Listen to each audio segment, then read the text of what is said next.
விநாயகருக்கு துளசியை ஏன் படைக்கக்கூடாது என்பது தெரியுமா? ஒருமுறை துளசி தேவி கங்கை நதிக்கரையில் தியானத்தில் இருந்த விநாயகரை கண்டார். அவருடைய அழகையும் தேஜஸையும் கண்டு அவர் மீது காதல் கொண்டார்.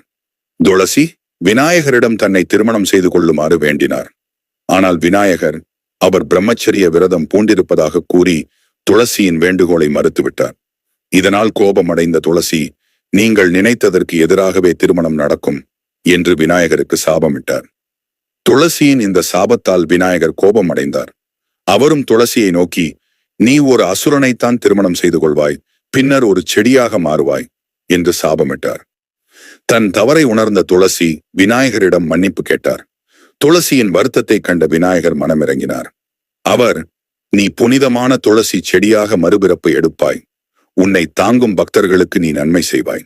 ஆனால் என்னிடமிருந்து நீ எப்போதும் விலகி இருப்பாய், என்னை உன்னால் பூஜிக்க முடியாது என்று வரமளித்தார். இந்த கதையின்படி துளசி பின்னர் ஜலந்தரன் என்ற அசுரனை மணந்தார். அவன் சிவபெருமானால் வதம் செய்யப்பட்ட பிறகு துளசி விநாயகர் கூறியது போலவே புனிதமான துளசி செடியாக மாறினார். இந்த காரணத்தாலேயே விநாயகர் பூஜையில் துளசி இலைகளை பயன்படுத்துவதில்லை.